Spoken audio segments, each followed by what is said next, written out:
Welcome to the Lakers News Today channel. Take the opportunity to leave that like and subscribe to the channel. Let's go to today's news. Hey Lakers Nation, exciting times ahead, right?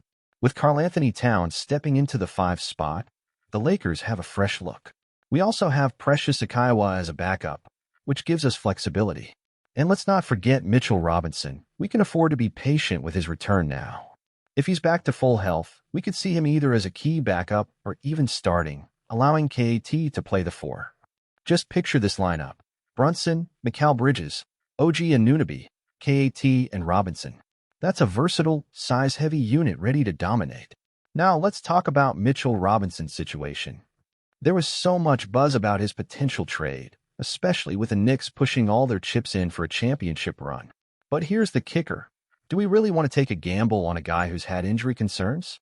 The Lakers need reliable players who can consistently contribute, especially as we push for another title. Sure, Robinson can be a game changer when healthy, a tough physical center who can rebound and protect the rim. But we can't afford to roll the dice on his availability. If we knew for sure he'd play a solid 60 games, maybe we consider it. But right now, we might end up trading valuable assets for someone who might not even hit the court until December. Instead, why not look at other options? A guy like Jonas Valanciunas could be just as impactful, if not more reliable, and would likely cost about the same. He's proven he can play the full season and bring that double-double energy we crave. And speaking of reliability, how about Clint Capella? Yes, I know some might raise an eyebrow, but Capella's health record speaks for itself. He's one of the best offensive rebounders in the game and can help solidify our frontcourt. Plus, he's on an expiring contract, freeing up cap space for future moves. If we're still eyeing Mitchell Robinson, maybe we should consider a 3-team trade scenario to bring in someone like Robert Williams, who can be that extra safety net. The risk diminishes if we're not solely dependent on one player. At the end of the day, we want a center who can elevate our game, not just for the sake of having one. I'd say let's hold off on Robinson unless we can snag him for virtually nothing. But I'm curious to hear from you. What are your thoughts? Are you on board with pursuing Robinson, or do you think we should steer clear? Drop your opinions in the comments below.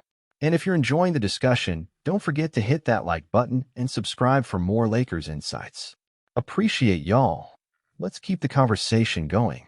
Imagine this lineup: Brunson, Mikal Bridges, OG Anunoby, Towns, and Robinson. It is a large and versatile team that can adapt to different situations on the court. And, of course, the defense would be a true fortress.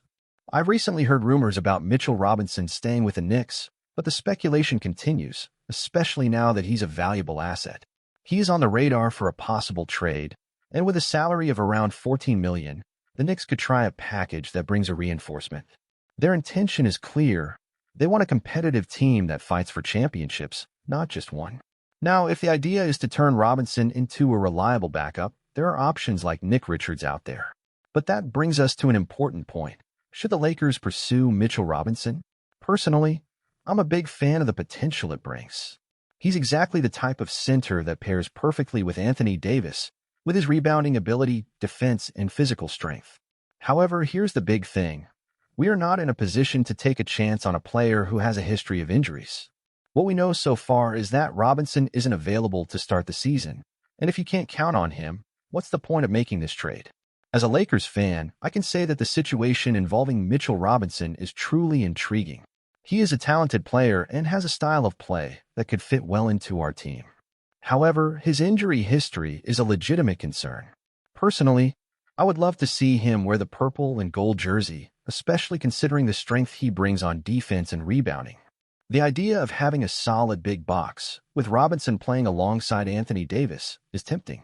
But at the same time, we need to be pragmatic. We cannot commit to a player who may not be available for a long time. If the trade doesn't involve an exorbitant price and ensures he's healthy, it could be a good move. However, with our quest for a title and the desire to build a competitive and cohesive team, it may be more prudent to consider options that guarantee immediate impact and consistency. And you, what do you think? Do you think it's worth taking the risk on this exchange, or should we focus on other targets? I'm curious to know what the fans think. Furthermore, it is essential to remember that the Lakers have always had a history of looking for players who can make an immediate difference. This leads us to consider how team chemistry would be affected. What would happen if Robinson joined the team? We would need time to adapt, and with the pressure to win, this could be a complicated factor.